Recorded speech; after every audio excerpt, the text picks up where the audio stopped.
ಲೇ ಆಕಿ ನಮ್ ಕ್ಲಾಸ್ ಅನುಭವ ಇದ್ಲಲ್ಲ, ನಾವ್ ಮಾತಾಡ್ಸೋದ್ ಬಿಟ್ಟಿದ್ದಕ್ ತಲೆ ಕೆಡ್ಸ್ಕೊಂಡ್ ಫುಲ್ ಸೈಕ್ ಆಗ್ಬಿಟ್ಟಿರ್ತಾಳೆ. ಪಕ್ಕಲೇ ಅದಂತೂ. ಲೋ ತುಕ್ಕಾಳಿಗಳ, ನೀವು ಬಿಟ್ಟೊಂಟೋಗ್ಬಿಟ್ಟಿದೀರ ಅಂತ ತಲೆ ಕೆಡ್ಸ್ಕೊಳ್ಳೋ ಸೀನೇ ಇಲ್ಲ. ಮತ್ ವಾಟ್ಸ್ಆಪ್ ಅಲ್ಲಿ ಫೇಕ್ ಫ್ರೆಂಡ್ಸ್ ಅದು ಇದು ಅಂತ ಸ್ಟೇಟಸ್ ಇಟ್ಟಿದ್ದೆ. ರೈಲು ಬಂದವರು ನನ್ನ ಆಟಲ್ಲಿ, ಓದೋನು ನನ್ ಶಾಟದಲ್ಲಿ. ನೀವು ನನ್ ಶಾಟಕ್ ಸಮಾನ. ನಾವು ಅಷ್ಟೇ, ಪ್ರೀತಿಯಿಂದ ಬಂದ್ರೆ ಬೆಣ್ಣೆ ಕೊಡ್ತೀವಿ. ನೀವೇನಾದ್ರೂ ಬಿಟ್ಟೋಗೋ ಮಾತಾಡಿದ್ರೆ ಮತ್ತೆ ಅದೇ ಬೆಣ್ಣೆನೆ ಕೊಡ್ತೀವಿ, ತುಪ್ಪ ಮಾಡ್ಕೊಂಡ್ ತಿನ್ಲಿ ಅಂತ. ನಾನೇನೋ ಕೆಡ್ದಾಗ ಹೇಳ್ತೀನಿ ಅಂತ ಅನ್ಕೊಂಡಿದ್ರಲ್ಲ, ನಾವ್ ಆತರ ಹುಡುಗರ ಅಲ್ಲ. ನಾವು ಹುಚ್ಚು ಮನಸ್ಸಿನ ಮುದ್ದು ಪೋರರು. ಯಪ್ಪ ದೊಡ್ಡ ಜಗಳಕತ್ಲೆ ಎದಂತಿದ. ಏನೇನೋ ಬೆಣ್ಣೆ ತುಪ್ಪ ಅನ್ಕೊಂಡ್ ಹೆಂಗ ಮ್ಯಾರೇಜ್ ಮಾಡಿಬಿಟ್ಟಲೆ. ಹೆಂಗೆ ನಾವು ನೀನ್ ಒಳ್ಳೆ ನೀನ. ಅಯ್ಯೋ ನನ್ ಶಾಟಗಳ, ಯಪ್ಪ ಮತ್ತೆ ಬಂದ್ಲಲ್ಲ ಏಕೆ? ನಮ್ ಬಗ್ಗೆ ಆಡಕತ್ತಿದೀರಾ ನೀವುಗಳು. ಕುಂಬಳಕಾಯಿ ಕಳ್ಳಿ ಅಂತಂದ್ರೆ ನೀನ್ ಯಾಕೆ ಎಗಲ್ ಮುಟ್ಕೊಂಡ್ ನೋಡ್ಕೊಂತೀಯ? ನಾವು ಬೇರೆಯವ್ರ ಬಗ್ಗೆ ಹೇಳ್ತಿರೋದ್ ನಿನ್ ಬಗ್ಗೆ ಅಲ್ಲ. ನಿಮ್ಗೂ ಇಡ್ತಾರ ಕೀಯದ ಹಂಗಂದ್ರೆ ಏನ್ಲಿ? ಕೀನ ಪತ್ತದೊಳಗ ಹಾಕಿ ಹಿಂಗ್ ಗಚ್ಚ ಗಚ್ಚ ತಿರುಗ್ಸೋದು. ಲೇ ಅದ್ ಕೀಯದಲ್ಲದ ಕೀಯದ್ಲೇ. ಯಾವನ್ನ ಅವತ್ತು ನಮ್ ಸಿಎಂ ಮತ್ತೆ ಎಮ್ಮೆ ಅಂತ ಹೇಳ್ತಿದ್ದಲ್ಲ, ನೀನ್ ಸಿಎಂ ಮಾಡಿರೋ ಕೆಲ್ಸ ನೋಡ. ಸ್ವಲ್ಪ ಪಕ್ಕದಲ್ಲಿ ಒಂದ್ ವಿಡಿಯೋ ಹಾಕ್ತೀನಿ, ದಯವಿಟ್ಟು ವಿಡಿಯೋ ನೋಡಿ.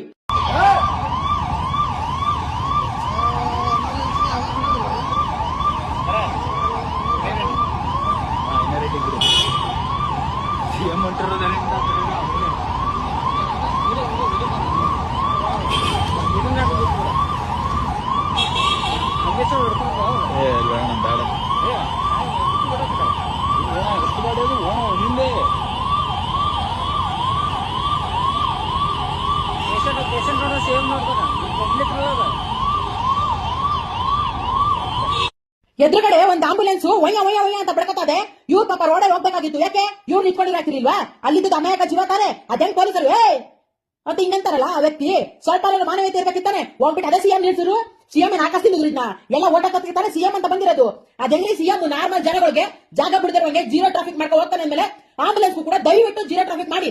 ಎಲ್ಲಾ ಕಡೆನೂ ಆಂಬುಲೆನ್ಸ್ಗೆ ಅಂತಾನೆ ಒಂದು ರೋಡ್ ಮಾಡಿ. ಯಾಕೆಂದ್ರೆ ಅಲ್ಲಿ ಯಾರಿರ್ತಾರೆ ಆಂಬುಲೆನ್ಸ್ ಅಲ್ಲಿ ದೇವರನ್ನೇ ಗೊತ್ತಿರಲ್ಲ. ಆ ಪರಿಸ್ಥಿತಿಗೆ ನಿಮ್ಮನೇಲಿ ಯಾರಾದ್ರೂ ಒಬ್ರು ಆಗ್ಬೇಕು. ಯಾಕೆ ನಿಮ್ಮನ್ನ ದುಡ್ಡದೆ. ಅಯ್ಯೋ ನೀವು ಏರ್ ಹೆಲಿಕಾಪ್ಟರ್ ಅಂತಾರಲ್ಲ, ಅದ್ರಲ್ಲಿ ಬೇಕಾದ್ರೂ ಕರ್ಕೊ ಹೋಗ್ತೀರಾ ಅಲ್ವಾ? ಬಡ ಜೀವ ಏನು ಹೋದ್ರೇನು ಸಾಮಾನ್ಯ. ಒಂದು ಓಟ್ ಹೋಯ್ತದೆ, ಮಿಕ್ಕಿದ ಓಟ್ ನಮ್ಗೆ ಗೊತ್ತು ಹಾಕಿಸ್ಕತೀವಿ ಅಂತೀರಲ್ಲ. ಎಂತ ಮನಸ್ಥಿತಿ ಇರುವಂತಾರೋ ಅಲ್ಲಿ ಇದ್ದಿದ್ದಂತ ಟ್ರಾಫಿಕ್ ಪೊಲೀಸರು ನಿಲ್ಲಿಸ್ಬಿಟ್ಟು ಆಂಬುಲೆನ್ಸ್ ಮೂವ್ ಮಾಡಾದ್ಮೇಲೆ ಮೂವ್ ಮಾಡಬೇಕಾಗಿತ್ತಾನೆ. ಅದಂಗ್ರಿ ಹೋಗಕ್ ಮನ್ಸ್ ಬರುತ್ತೆ. ಅಲ್ಲಿ ಎದುರುಗಡೆ ಆಂಬುಲೆನ್ಸ್ ಬಡ್ಕತೈತೆ, ಅದ್ರೊಳಗೆ ಯಾವ ವ್ಯಕ್ತಿ ಇರ್ತಾರೋ, ಅಟ್ಲೀಸ್ಟ್ ಭೀಮಾಸ ಇರ್ತಾರ. ನಿಮ್ ಪರಿಜ್ಞಾನೇ ಬೇಡವಾ? ಇನ್ಯಾವ್ದ್ರಿ ನೀವು ದೇಶ ಕಾಯೋದು? ನೀವು ನಿಜ ಕಾಯ್ತೀರಾ? ಅದೇ ಹಣ ಆಸ್ತಿ ಮಾಡ್ಕೊಂಡು ನೀವು ಸಂಪಾದನೆ ಮಾಡ್ಕೊಂಡು ನಾನು ನೀನು ನಂದು ಅಷ್ಟು ಕೋಟಿ ಇಷ್ಟು ಕೋಟಿ ಅಂತ ನಿಂತ್ಕೊತೀರಾ ಅಷ್ಟೇ. ಇಷ್ಟೇ ನಿಮ್ಮ ಮನೆ ಬರಗಳು. ದೇವರನ್ನ ನಾಚಿಕೆ ಆಗ್ಬೇಕು ಸರ್ಕಾರಕ್ಕೆ. ಸಿಎಂ ಸಿದ್ದರಾಮಯ್ಯ ಅವ್ರಿಗೆ ನಾಚಿಕೆ ಆಗ್ಬೇಕು. ಇದಕ್ಕೆ ಅಲ್ಲಿ ಇದ್ದಿದ್ದಂತ ಪೊಲೀಸರಿಗೆ ನಾಚಿಕೆ ಆಗ್ಬೇಕು. ದೇವರನ್ನೇ ನಾಚಿಕೆ ಆಗ್ಬೇಕು. ಯಾಕೆ ಅಂತ ಹೇಳಿದ್ರೆ ಆಂಬುಲೆನ್ಸ್ ನ ಬಿಡ್ಬೋದಿತ್ತಲ್ಲ, ಯಾಕೆ ಬಿಟ್ಟಿಲ್ಲ? ಯಾಕ್ರಿ ಬಿಟ್ಟಿಲ್ಲ ಆಂಬುಲೆನ್ಸ್ ನ? ಮಿಕ್ಕಿದಾಗ ನಾರ್ಮಲ್ ಜನಗಳು ಹೋಗ್ಬೇಕಿದ್ರೆ ಹೆಂಗ್ ಓಡ್ಬತ್ತೀರಾ? ಏನ್ರಿ ಇದು? ಮನುಷ್ಯತ್ವ ಬೇಡವಾ? ಮನುಷ್ಯತ್ವನೇ ಮರ್ತೈತಾ? ಇನ್ನೆಲ್ಲಿ ನೀವು ಬರ್ತೀರಾ 2028ಕ್ಕೆ? ಬನ್ನಿ, ನಾವ ನೋಡೋಣ. ಕಿರಣ ಏನು ಮಾಡ್ತಿದ್ದೆ ಕಿರಣ? ನೀನು ಎಲ್ಲ ಹೋಗಿದ್ಯಾ? ಅದು ಬೇರೆ ದೀಪಾವಳಿ ಹಬ್ಬ ಅಂದ್ಬಿಟ್ಟು ಮಳೆ ಬೇರೆ ಸುರಿಸ್ತಾ ಇದೆಯಾ ಕಿರಣ. ಗಾಡಿಲಿ ಬರಕ್ ಬೇರೆ ಆಗ್ತಾ ಇಲ್ಲ. ನೀನ್ ಬಾರೋ ಬೇಗ ಅಂತ ಅಂದ್ಬಿಟ್ಟು 500 ರೂಪಾಯಿ ಕೊಟ್ಟೆ ಗಾಡಿಗೆ ಹಾಕಿಸ್ಕೊಂಡ್ ಬಾ ಅಂತ. ಎಲ್ಲಿ ಹೋಗ್ಬಿಟ್ಟೆ ಕಿರಣ ನೀನು? ಬೇಗ ಬಾರೋ. ಯಾಕೋ ಬಾರಲ್ಲಿ ಹೋಗಿ ಕೂತ್ಕೊಳ್ತೆ ಕಿರಣ. 500 ರೂಪಾಯಿ ಈಸ್ಕೊಂಡ್ ಹೋಗ್ಬಿಟ್ಟು ಪೆಟ್ರೋಲ್ ಹಾಕ್ಸ್ಕೊಂಡ್ ಬರ್ತೀನಿ ತಡಿ ಅಂತ ಅಂದ್ಬಿಟ್ಟಿದ್. ಯಾವ್ದೋ ಆ ಮನೆಗ್ ಬಿಟ್ಟು ಹಳೆ ಮನೆಗ್ ಬಿಟ್ಟು ಹೋಗಿದ್ಯಲ್ಲ, ಏನ್ ಮಾಡ್ತಿದ್ದೆ ಕಿರಣ? ಬೇಗ ಬಾರು, ಮಳೆ ಬೇರೆ ಬರ್ತೈತಿ. ಹೋಗೋಣ. ಈ ಅಮ್ಮ ಯಾರೋ ಅಜ್ಜಿ ಬೇರೆ ಹಿಂದಿದ್ದಾನೆ ಬರ್ತಾನೆ. ಅವ್ರಿಗೆ ಭಯ ಬೇರೆ ಆಗುತ್ತೆ. Thank you. ಯಾಕೆ? ನನಗೆ 10,000 ಜನ ಫಾಲೋವರ್ಸ್ ಆಗಿದೆ. Thank you so much. ನನ್ಗೆ ಯಾರ್ಯಾರು ಸಪೋರ್ಟ್ ಮಾಡ್ತಿದ್ದೆ ಅವರೆಲ್ಲ love you. I hate you. ನನ್ನ ಯಾರ್ಯಾರು ಹೇಟ್ ಮಾಡ್ತಿದ್ದವರಲ್ಲ ಅವರೆಲ್ಲ ಶಾಟ್ ಆಗೋಳು.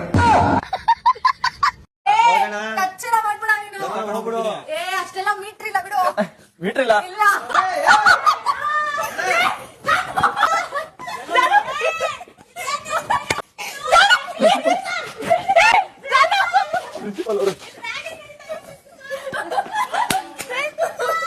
ಹೇಳಿದ್ಯಾನೆ ನನಗೆ ಎಷ್ಟು ಚೀಪ್ ಅನಿಸ್ಬಿಡ್ತು ಅಂದ್ರೆ, ಈ ತರದೆಲ್ಲ ಇದಾರೆ ಜನ. ಮಮ್ಮಿ ನೀನು ನನ್ನ ವಯಸ್ಸಿನಕ್ಕಿದ್ದಾಗ ಏನ್ ಮಾಡ್ತೀನಿ ಅಂತ ಹೇಳಿ ಮಮ್ಮಿ, ಲಾಗ್ ಮಾಡ್ತೀನಿ. ನಮಗ ಬುಡದಿಂದ ತೆಳಿತನ ಕೆಲಸ ಇರ್ತಿದ್ವು, ಕೆಲಸ ಮಾಡ್ತಿದ್ವಿ. ನಿಮ್ಮಂಗ ಫೋನ್ ಇಟ್ಕೊಂಡ್ ಶೋ ಆಫ್ ಮಾಡ್ತಿರ್ಲಿಲ್ಲ. ಅಲ್ಲ ಫ್ರೆಂಡ್ಸ್ ಅಂತ ಹೇಳಿ.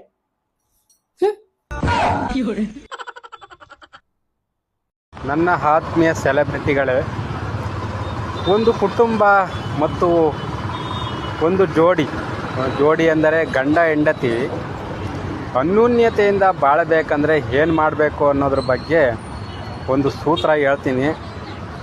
ಗಂಡ ಜೋರಾಗಿ ಮಾತಾಡಿದಾಗ ಹೆಂಡತಿ ಸುಮ್ಮನಾಗಬೇಕು, ಹೆಂಡತಿ ಜೋರಾಗಿ ಮಾತಾಡಿದಾಗ ಗಂಡ ಸುಮ್ಮನಾಗಬೇಕು. ಇಷ್ಟೇ ಸರಳ ಸೂತ್ರ. ಈ ಒಂದು ಸೂತ್ರ ಅನುಸರಿಸಿದರೆ ಪ್ರತಿ ಕುಟುಂಬನೂ ಸಹ ನೆಮ್ಮದಿ ಶಾಂತಿಯಿಂದ ಇರುತ್ತೆ ಅನ್ನೋ ನನ್ನ ಅನಿಸಿಕೆ.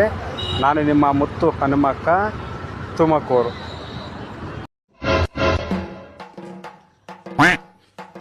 ನನ್ನ ಹತ್ರ ನೀನು ತಾನು ಹೋಗು ಬಾ ಏಕವಚನ ನಡೆಯಲ್ಲ. ಮರ್ಯಾದೆ ಕೊಟ್ಟು ಮರ್ಯಾದೆ ತಗೋಬೇಕು. ಅರ್ಥ ಆಯ್ತಾ? ಇಲ್ಲಿ ನೀನು ಆಟ ಆಡಕ್ಕೆ ಬಂದಿರೋದು, ನಾನು ಆಟ ಆಡಕ್ಕೆ ಬಂದಿರೋದು. ಅರ್ಥ ಆಯ್ತಾ?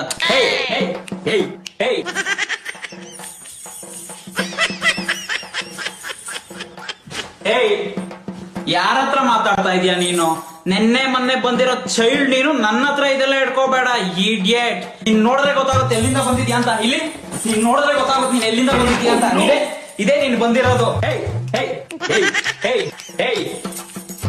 ನನ್ನ ವಿಷಯಕ್ಕೆ ಬಂದ್ರೆ ಒಬ್ಬೊಬ್ಬಂಗು ಗ್ರಾಚಾರ ಬಿಡ್ಸಾಕ್ ಬಿಡ್ತೀನಿ. ಬೇರೆಯವ್ರ ಹತ್ರ ಆಡ್ದಂಗಲ್ಲ, ನನ್ನ ಹತ್ರ ನೆನ್ಪಿರ್ಲಿ. ಅರ್ಥ ಆಯ್ತಾ?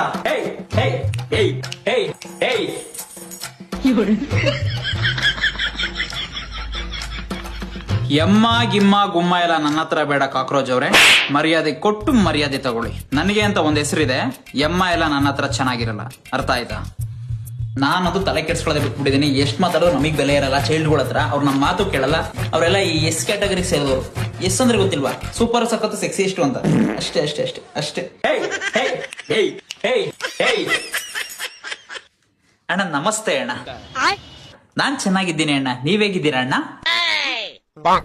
ಅಣ್ಣ ಬಹುಶಃ ಅವತ್ತು ನಾನು ಅವಳಿಗೆ ಪ್ರತಿಕ್ರಿಯಿಸಿದಂತ ರೀತಿ ಎಲ್ಲೋ ಅವಳ ಮನಸ್ಸಿಗೆ ಘಾಸಿ ಉಂಟು ಮಾಡಿರ್ಬೇಕಣ್ಣ. ಆ ತರ ಆಗಿದ್ರೆ ಖಂಡಿತ ನಾನು ಆ ಕಂದನ ಹತ್ರ ಕ್ಷಮೆ ಕೇಳ್ತೀನಿ ಅಣ್ಣ.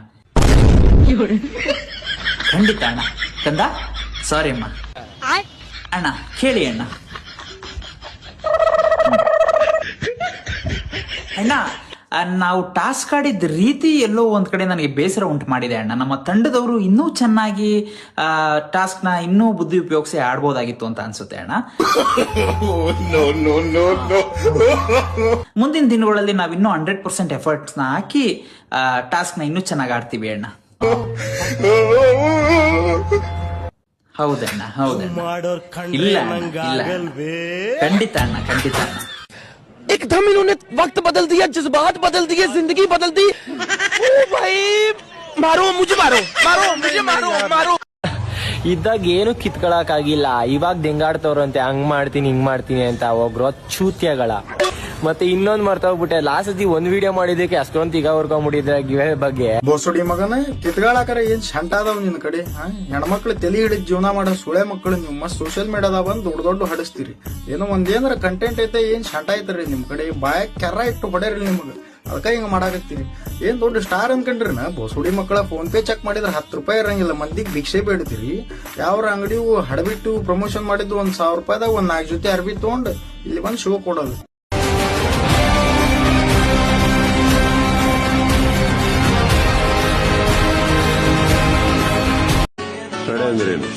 ನನ್ನ ಫ್ರೆಂಡು ಸರ್. ನೋಡೋ ರೀಲ್ಸ್ ಎಲ್ಲರೂ ಕಳಿಸ್ತಾರೆ. ಆದರೆ ನೀನು ನಂಗೋಸ್ಕರ ಯಾವುದಾದ್ರೂ ಚೆನ್ನಾಗಿರೋ ಹುಡುಗಂದು ಐಡಿ ಆದ್ರೂ ಕಳಿಸು, ಇಲ್ಲಾಂದ್ರೆ ಟ್ಯಾಗ್ ಆದ್ರೂ ಮಾಡು, ನಾನೇ ಹೋಗಿ ನೋಡ್ಕೊಂತೀನಿ. Hello friends, big boss Mallamma ಅವರ ಈ ವಿಡಿಯೋ ನೋಡಿ ನಿಮ್ಗೆ ಏನು ಅನ್ಸಾಕತ್ತೈತಿ?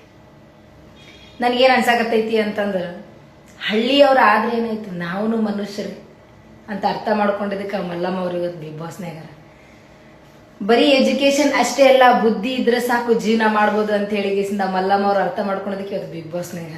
ಶ್ರೀಮಂತರು ಬಡವರು ಅಂತ ಏನಿಲ್ಲ, ಎಲ್ಲರೂ ಒಂದೇ ಅಂತ ಹೇಳಿ ಅರ್ಥ ಮಾಡ್ಕೊಂಡಿದ್ದಕ್ಕೆ ಮಲ್ಲಮ್ಮ ಅವ್ರು ಬಿಗ್ ಬಾಸ್ನಾಗ ಇವತ್ತು. ಅವ್ರೇನಂತಾರೆ ಇವ್ರೇನಂತಾರೆ ಅದು ನಮ್ಗೆ ಇಂಪಾರ್ಟೆಂಟ್ ಅಲ್ಲ, ನಮ್ಮ ಜೀವನ ನಮ್ಗೆ ಇಂಪಾರ್ಟೆಂಟ್ ಅಂತ ಹೇಳಿ ಅರ್ಥ ಮಾಡ್ಕೊಂಡಿದ್ದಕ್ಕೆ ಮಲ್ಲಮ್ಮ ಅವರು ಬಿಗ್ ಬಾಸ್ನಾಗ. ಗಾಯ್ಸ್, ದೇವ್ರು ಕೊಟ್ಟಿರೋ ಜೀವನ ಇದು, ದೇವ್ರಿಗೆ ಬಿಟ್ರೆ ಯಾರಿಗೂ ಹೆದರ್ಕೋಬಾರ್ದು. ಇದನ್ನ ಅರ್ಥ ಮಾಡ್ಕೊಂಡ್ರೆ ಜೀವನದಾಗ ಮುಂದೆ ಹೋಗ್ತೀವಿ. ಎಲ್ಲರಿಗೂ ಅವಕಾಶ ಸಿಗ್ತೈತಿ, ಸಿಕ್ಕಾಗ ಕರೆಕ್ಟಾಗಿ ಅದನ್ನ ಉಪಯೋಗ ಮಾಡ್ಕೋಬೇಕಷ್ಟೇ. ಏನಂತೀರಿ?